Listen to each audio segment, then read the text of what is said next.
Lucy. Thanks. Thank you, Aoife, and thanks to everyone for joining us today. We've been doing several capacity building webinars, and this is kind of like an additional one that kind of came out of the some of the conversations at the end of the webinars. It was one that people were really curious about. Um, I'll get going with it. So this is the event agenda. So I'm just going to do a really short introduction to what the Creative Europe Desk is, a little bit about our work, and then I'm going to kind of run through how kind of like digital transition and like AI and the digital come up in the cooperation projects, like application form. Um, and then I'm going to hand over to Dr. Abigail Rekas, and she's also joined by Xinpen Liu, who's a PhD candidate at the School of Law at the University of Galway. So I'm really, really happy to have both of them here this morning, and really excited to hear what they have to say on this very important topic at the moment. So yeah, and then we'll have questions at the end. So as Aoife mentioned, we won't record it, so do feel free to kind of say anything you want then. So the Creative Europe Desk is comprised of 3 offices. So there's the media office in Dublin, there's a media office in Galway, and then there's a culture office, which is myself and Aoife, and we're based in the Arts Council in Dublin. What we do basically is we provide information, advice, and assistance to Irish applicants who are applying to Creative Europe programs. We also promote the program at a local, regional, and national level, and we collaborate with key sectorial stakeholders and agencies. And we also collaborate with the wider Creative Europe Desk network, so our colleagues throughout Europe. And we also assist with partner searches, and we do cross-sectorial partnerships and events with the media office. So just to kind of get into why the EU funds culture, so there's that intrinsic value to society. There's also treaty commitments and like broader EU policy that informs why the EU funds culture, but also how they fund culture. So there's the kind of like the more general sort of like policy that informs the Creative Europe sort of priorities. And then I've added in a couple down here, which are kind of specific to what we're going to be talking about today. So the Artificial Intelligence Act and the European Digital Rights and Principles Declaration. So then how the EU funds culture. So there's a number of direct funding actions like the European Capitals of Culture. There's also prizes like popular music, contemporary architecture, contemporary literature, cultural heritage. And then there's also the centrally administered funding programme. So that's the Creative Europe programme, and we're currently in the cycle of 2021 to 2027, and that includes culture, media, and cross-sector. And this is just an idea of how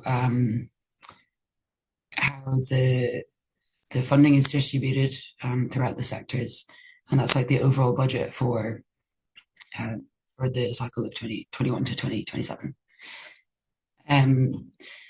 So yeah, just going to get more into the sort of technicalities of the priorities. So there's a number of like overall EU priorities, and the Creative Europe programme engages with those priorities in different ways, kind of like a portion of them in different ways. So those are gender equality and social inclusion. So projects for of marginalized groups, intercultural dialogue, sustainability, also like a really important one, Creative Europe contribution to the EU greening efforts and the European Green Deal. And then I suppose what we're going to be focusing on today, which is the digital transition. So content produced and disseminated is increasingly digital, and how the cultural and creative sectors can increase competitiveness. They can address AI opportunities and concerns, but also being very mindful and of copyright. That's something we're going to touch on today. So projects do have to be in full respect of copyright. So projects financed under Creative Europe will contribute to the green and digital transitions and to strengthening social and economic resilience by integrating these dimensions alongside the content creation and distribution. So I suppose it's important to note that there will be a focus on AI in the webinar today, but the idea of digital is kind of broader than just including AI. But obviously it is becoming more and more relevant.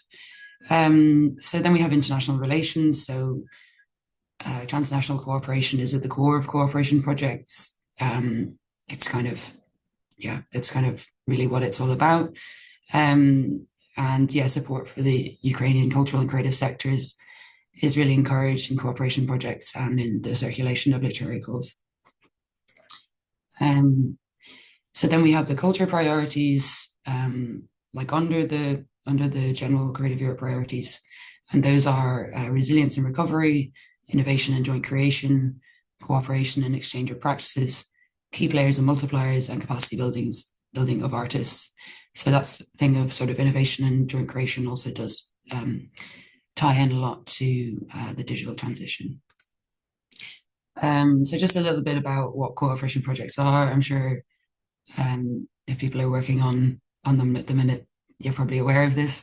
But just for those of you that might not be. So a cooperation project is a multi-annual cultural or artistic project. It involves partnerships between organizations in different countries. As I mentioned, that's really key to what a cooperation project is and the key priorities of the scheme.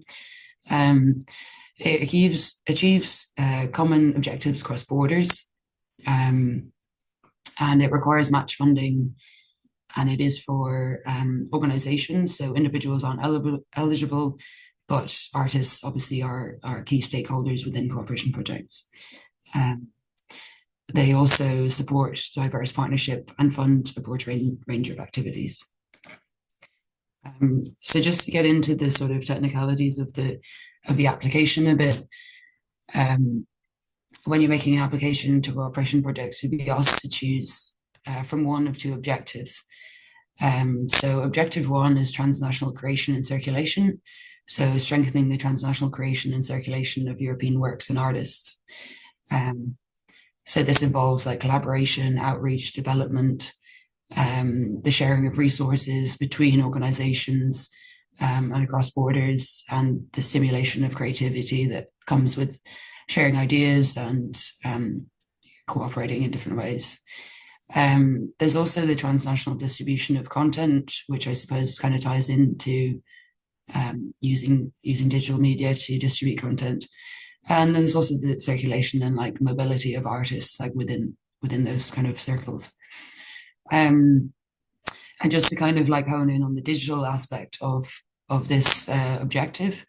So projects will consider the new context, such as health or environmental concerns, and integrate innovative digital ways of producing and disseminating content. So there is sort of like an understanding that that the kind of landscape of this is changing, and looking at different ways to engage with that. Then we have the second objective is innovation. So to enhance the capacity of European cultural and creative sectors to nurture talents, to innovate, to prosper, and to generate jobs and growth. So this is kind of really about capacity building.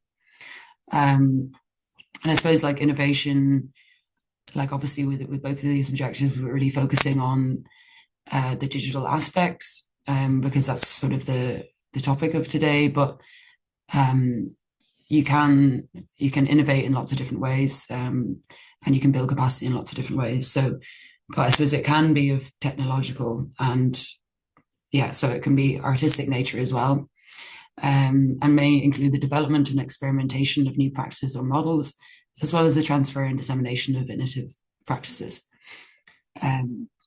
So yeah, these areas of innovation can also encompass the societal or social dimension.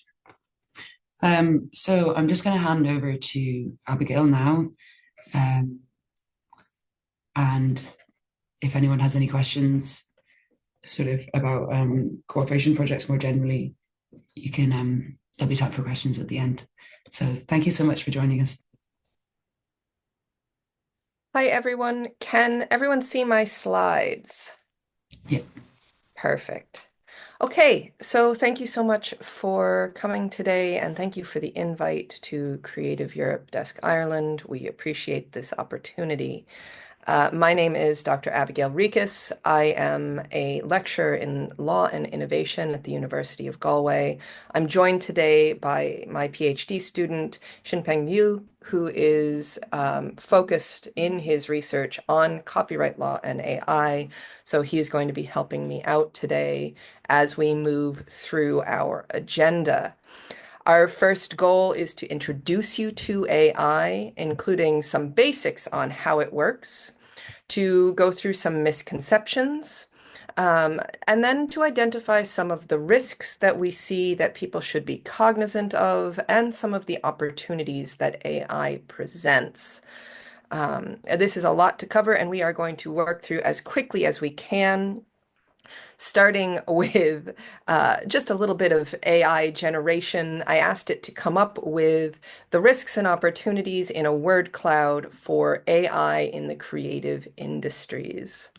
So when we think about AI, we generally will encounter some misconceptions. And the first one is that AI is, well, smart. AI, it is not smart the way humans are smart. It works as a computer program. There are a number of complex algorithms that get us from our input to our output. It is not thinking in the same way that a human thinks. So the connections that it's making are not the sort of leaps of creativity that we find with humans. So we are not in the land of scions. We are not in the land of data from Star Trek. The next misconception that we encounter is that AI is new. And AI actually isn't. What is new is the sort of user friendliness of AI. Generative AI has become something that we can all interact with. But in reality, we have seen the development of AI in the creative industries going on 50 years now. The slide in front of you is Harold Cohen. And he was a artist and computer programmer who built an art generator called Aaron in the 1970s and continued to tinker and refine Aaron's programming all the way up into the 90s. And Aaron's works, or Harold Cohen's works, created alongside Aaron, are hanging in galleries around the world. We have AI systems being used in film production since the mid 2000s. If any of you saw Pixar's Elementals, that incredibly beautiful flame effect, that is all AI. And the last thing that I want to highlight is that AI is maybe not as good as the hype would have you believe.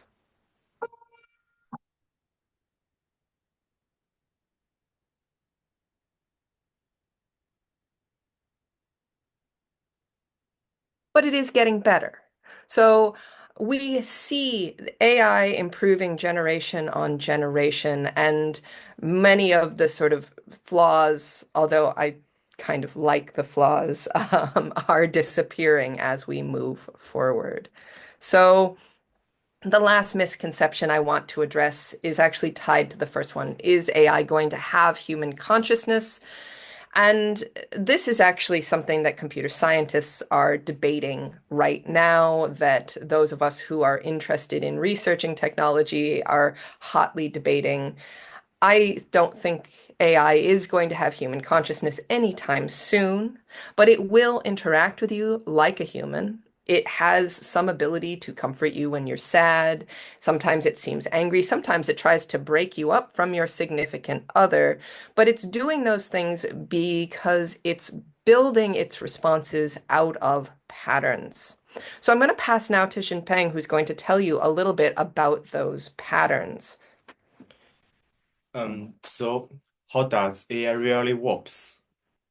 Uh, Actually, AI can be divided into two types, classical AI and the modern AI. Let's start from the classical AI. Classical AI is based on predefined rules. Here is an example on the screen. If the temperature exceeds 80°C, then the machine stops working. Classical AI follows rules like this, and it is constrained by the predefined rules, and the classical AI is not good at generative tasks. Nowadays, we have modern AI, which is very good at generative tasks, and can generate amazing outputs with just simple prompt input. So let's look at modern AI. What is modern AI? It is computer software which can recognize patterns of data through machine learning. Modern AI is trained on large amounts of data like texts, music. After training, it will be able to generate new content based on the data patterns it recognized. And what is data patterns? It can be understood as what does the content in the training dataset normally looks like. And here is an example. This is a poem written by ChatGPT. After being trained with large amounts of poetry, ChatGPT will recognize how the words in the poetry normally combine together. Then it can generate a new poem based on the patterns about how does the words normally combine together. And here is another example about picture. As you can see on the screen, the pictures below are from the training dataset line, and the pictures above are AI generated. After recognizing how the colors, pixels in the pictures below combine together, the AI can generate new pictures above, which are very similar to the pictures below. Sometimes we need to do specific tasks, such as translation. At this point, we need a foundation model, which are pre-trained to do general tasks. Then, we can train this foundation model with a specific data size to fine-tune the foundation model. In this way, the newly fine-tuned model will be able to do specific tasks like translation, text summarization, etc. And in the context of AI, we often hear about machine learning and deep learning. As we have just mentioned, machine learning is a way to enable AI to recognize data patterns. And deep learning is a subset of machine learning, which employs a special structure called neural network. It is a very advanced structure, which is capable of dealing with large amounts of data. So, how does the neural network works? As you can see on the picture on the slide, all the green circles are basic components of neural network, neurons. It's worth noting that it is a mathematical representation and not an actual biological neuron. The neurons have three layers. The first one is the input layer, where the training data is received. The second layer is the hidden layers, where the data patterns are recognized. In the end, the generation outputs will be made in the output layer based on the data patterns it recognized in the hidden layers.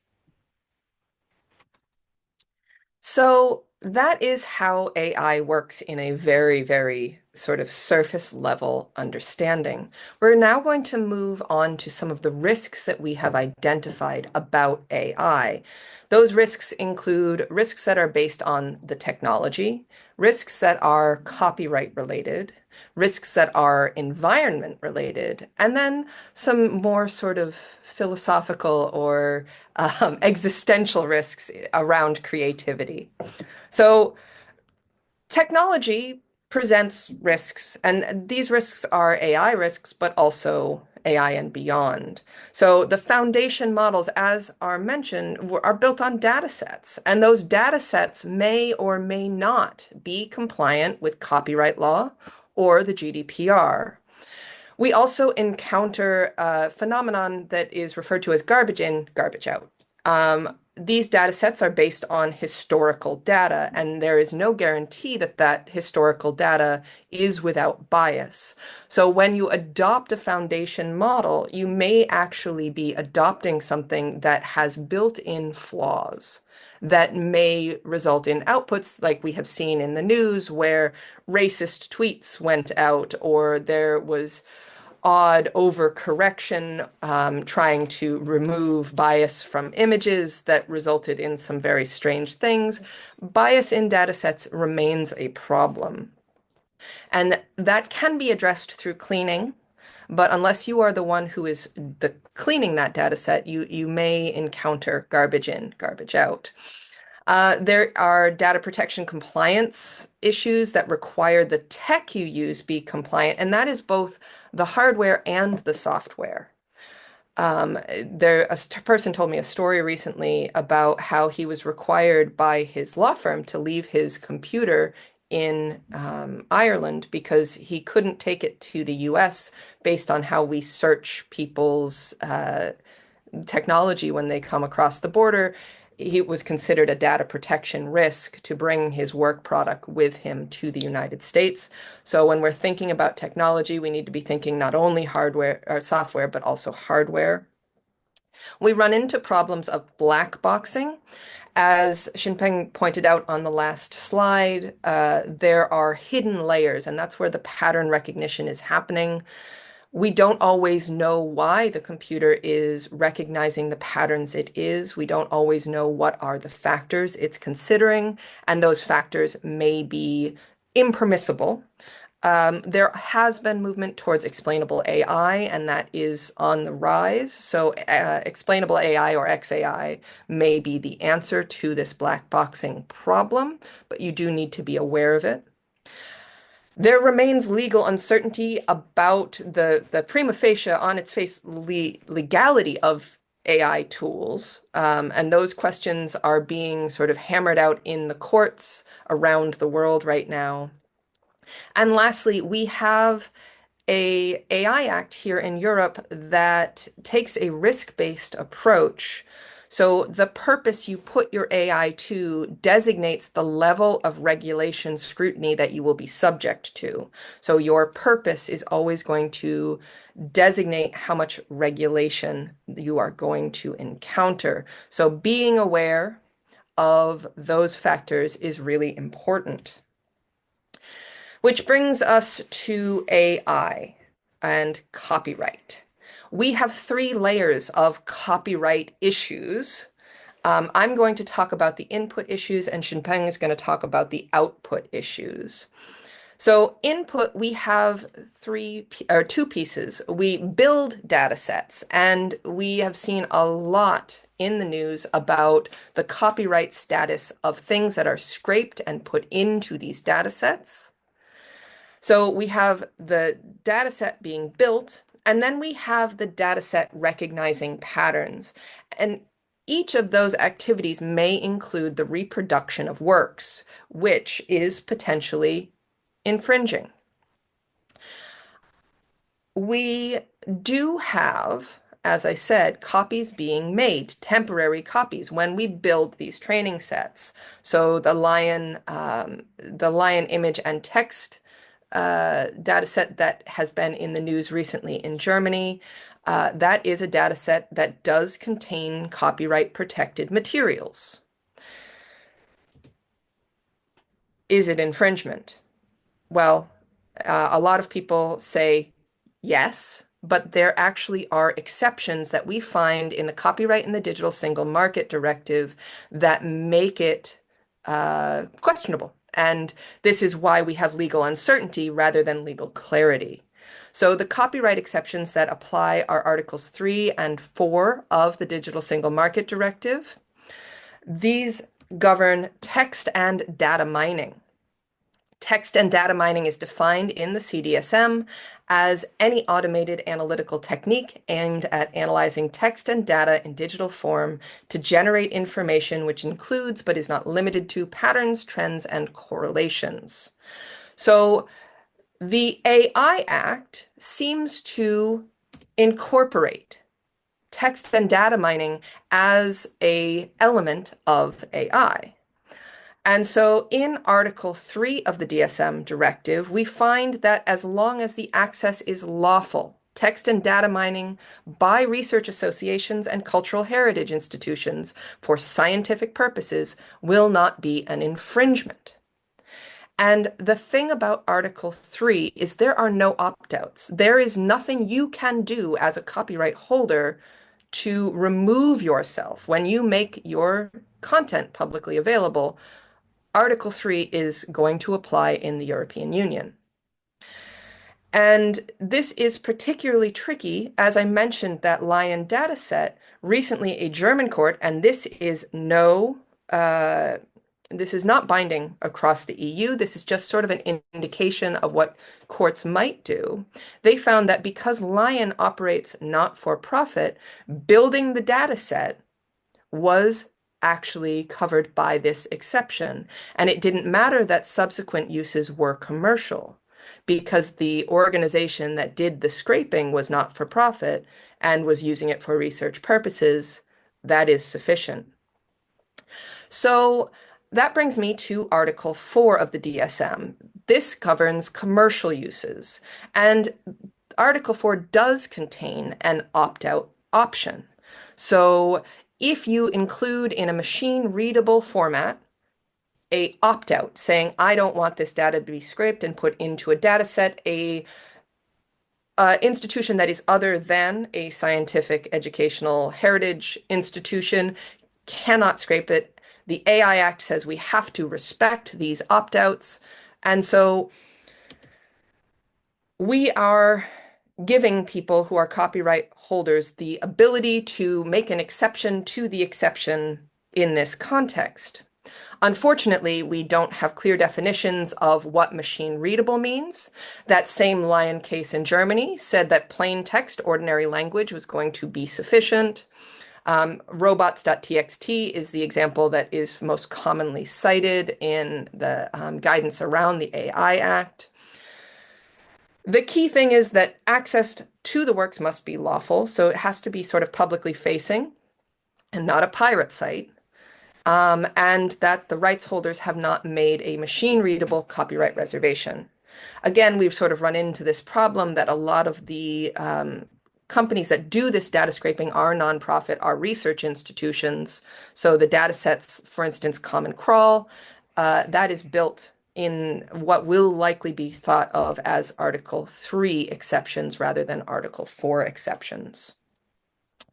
So Article 3 and Article 4 are incorporated into the AI Act. We find them in Recital 105 and Article 53 of the AI Act. Recital Article 105 tells us that if there is a machine readable opt-out, that has to be respected. And so we have to comply with the copyright reservations. We also have additional guidance in the AI Act around making available a sufficiently detailed summary about the content used for training general purpose AI models. And there is a template that is going to be provided in final form in May. So this code of practice and template are in draft form and publicly available now, but the final versions are likely to end up being available next month. So I'm going to hand over to Xinpen to talk about outputs. Now let's move on to the copyright issues at the output stage.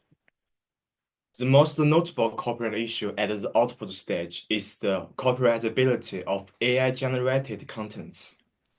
There is no global consensus on whether AI-generated outputs can have copyright protection.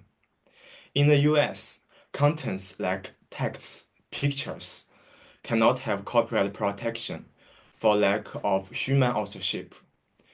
However, in China, AI-generated contents, such as pictures, can have copyrights if the AI user has made certain degree of intellectual contributions. In the EU, there is a case in Czech Republic ruling that an AI-generated picture cannot have copyright protection. But this case is of low authority, and we are still waiting for more cases of higher authority to come out. Copyright protects human creativities only, and the human creativity in AI-generated outputs is generally promotes design and parameter setting. There is no consensus on whether these creativities can meet copyright threshold.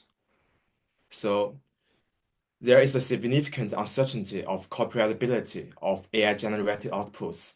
There is a risk that the AI-generated content in artistic works receive no copyright protection. Another notable issue is the infringing liability of outputs.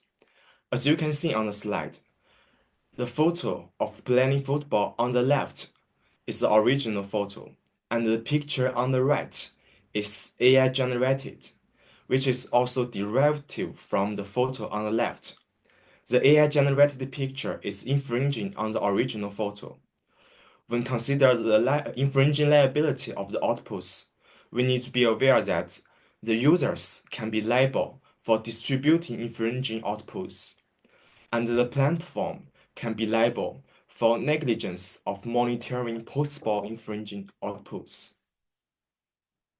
In addition, we also need to be aware that copyright has territoriality. Different countries can have different copyright regulations. Even in EU, different member countries have different copyrights. For example, when we consider copyright infringements in AI training, in the US, people use fair use doctrine to evaluate copyright infringement, but other countries don't rely on fair use doctrine. When consider whether AI-generated outputs can have copyright, the US and China have different stances.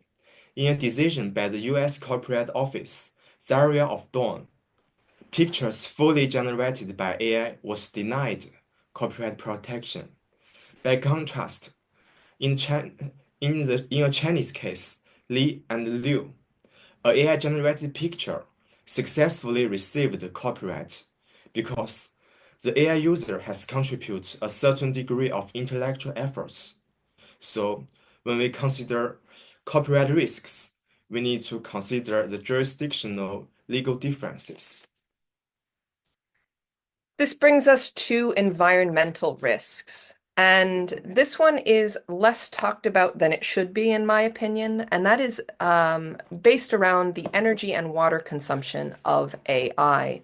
So scientists have estimated that the power requirements of data centers in North America doubled in 1 year, driven partly by the demands of generative AI. Globally, the electricity of data centers rose to 460 terawatts in 2022. This makes data centers the 11th largest consumer of electricity in the world, squarely between Saudi Arabia and France, according to the OECD. This is estimated by 2026 to approach 1,050 terawatts, which bumps data centers up to fifth place between Japan and Russia for consumption of electricity. To put this in context, a relatively low complexity AI, GPT-3, consumed 1,287 megawatt hours of electricity based on a Google and UC Berkeley study, and generated about 552 tons of carbon dioxide. That is enough electricity to power a US home, not known for their energy friendliness, for 120 US homes for a year. And the thing that gets forgotten is each new model requires new training. This training is not recycled. So every time we have a new model released, the energy used to train the prior version essentially goes to waste. New models consume more energy because they have more parameters than their predecessors. A notable exception to this that made the news recently is the DeepSeek model, which came from China, which is interesting in that it is far less energy consumptive than other models that we see coming from the US and the EU. We also need to be considering water. So many data centers in places where water is abundant. Chilled water is used to cool those data centers by absorbing heat from the computing equipment. It has been estimated that in those areas, for each kilowatt hour of energy a data center consumes, it needs 2 liters of water for cooling. So Microsoft's data center, when we go back to GPT-3, again, not a massively complex AI in modern terms, that used 700,000 liters of water. Meta, when training the Llama 3 open source AI model, used 22 million liters of water. And that water is potable water. That is drinkable water. And it has to be because the impurities in not drinkable water can actually damage the machines. So when we are thinking about the EU's obligations in trying to reach environmental goals, and we're thinking about how do we adopt new technologies in our creative projects, awareness of the environmental impact of these technologies is incredibly crucial.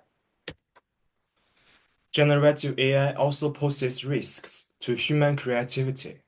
Firstly, generative AI can generate high-quality outputs, such as visually excellent pictures. This has led to concerns that many artists may be replaced by AI. Secondly, artists may suffer from financial losses. Recently, the Ghibli-style outputs have become popular on the internet, which can lead to a potential financial loss of the Ghibli studios. It is also difficult for Ghibli studios to receive compensation of copyright infringement. This is because copyright only protects expressions, and the Ghibli style of is just an idea, not an expression. The third problem which raises concern is the homogenization. AI-generated outputs has shared some common features. We can easily tell whether content is produced by AI by merely looking at it in many cases. So this has raised the concern that AI-generated outputs can lead to degradation of human arts, and every piece of art is more or less similar with each other. At last, AI-generated outputs can cut the connection between creators and consumers. One of the most important part of art is the connection between the art creators and the audience. And however, the popularity of the AI-generated outputs can dilute this connection between the creators and the consumers. Now, let's move on to the opportunities posed by generative AI. Let us start from the efficiency. Efficiency is one of the most notable opportunities. We can do more with less. Human creators can leave the repetitive and mechanical works to AI, and then the human creators can spend more time on the high-level conceptual construction of works. Artists can also have more ideas from generation and iteration of AI. We can also employ AI to find out the patterns of human activities, which can be used for more efficient management. AI can also significantly bring down technical barriers. For example, nowadays, a non-technical person can code with AI, which saves a lot of time in learning coding and coding manually. In addition, if we want to do more specific tasks, such as translation, we can also fine-tune a foundational model to have a fine-tuned model so that we can increase the efficiency of our specific works. We also find AI popping up in new forms of creativity. An example of this can be seen in Galway, where the artist Kat Austin has a project called Coexistence in a Post-Petroplasticine.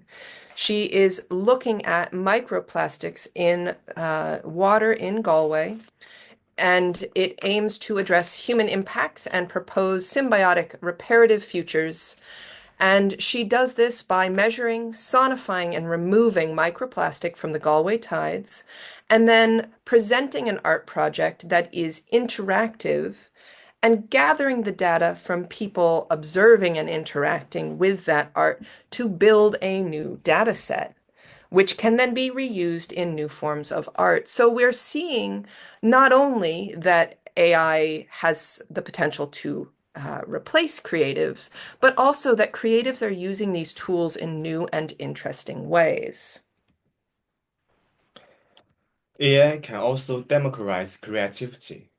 Nowadays, we don't have to be professional artists to create beautiful works of art, such as music, writings. And generative AI can even lower the barriers to entry for creative industry sports, such as engineers, producers, lawyers. AI can also make art accessible to marginalized groups. Here is an example: the Blind Canvas project. This project is trying to show how blind people feels through the way of generative AI. On the slide, you can see the picture generated by the promos written by an artist who is blind. In this way, we feel how this artist feel. And in the long term, more people will feel the life of the marginalized people. And the voice of the marginalized people will be amplified through generative AI. We also see new tools for accessibility and engagement that are made possible with AI technologies. The first is algorithmic curation. We can personalize collections and personalize engagement with those collections, although this one does come with a significant word of caution. We want to be careful of homogenization and the marginalization of niche or less popular content. Anyone who experiences the algorithm that decides what you watch in Netflix or the media you consume on a social media platform will know that sometimes it builds an algorithm where we just don't see things that are not sort of aligned with our taste, and that can result in a less enriching experience. We also see much higher quality automated dubbing and subtitling, allowing for new languages to be incorporated into particularly audiovisual work, also for accessibility for people who are deaf or hard of hearing. We see generative AI looking at text and building text that is summarizing something that is complex, making it available to people with intellectual disabilities or people who are just accessing something new for the first time. So there are all sorts of new accessibility and engagement tools that we encounter that are AI enabled. Even in the context of writing, you will see, for instance, tools like Grammarly, which have a mixed reputation in sort of academic circles, but for non-native speakers, they can allow for the improvement of grammar usage and mechanics in ways that were previously much more challenging.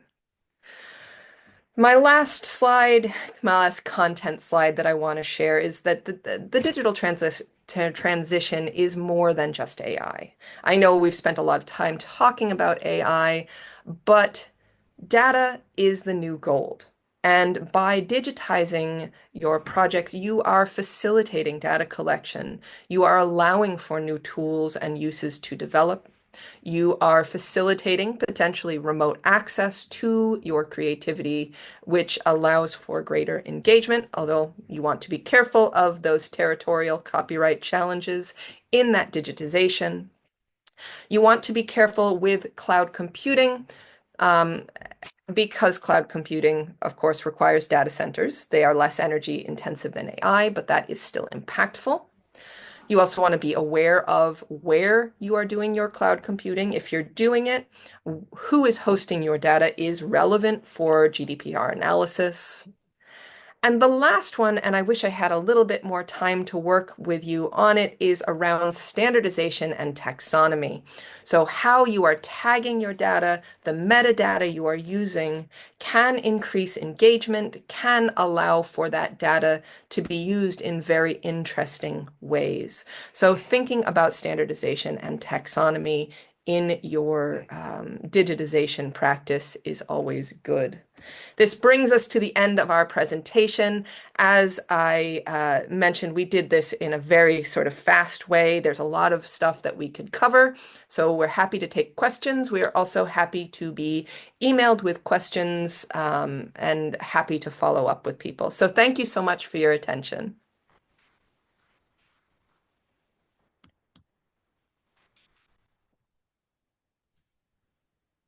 Thanks so much. It's really, really interesting. Um, I'll just run through a little bit of what we have coming up, or just, yeah, I guess different ways you can stay in touch with the Creative Europe Desk as well. So do feel free you can follow our YouTube. We have a newsletter, which is really great, and we also have social media accounts specifically for the Culture Desk, as well. So yeah, do keep in touch with us. And there's mine and Aoife's emails there as well. If you have questions that are sort of specific to Creative Europe, do get in touch with us. So yeah, that was really, really engaging. So I'm sure that people have questions or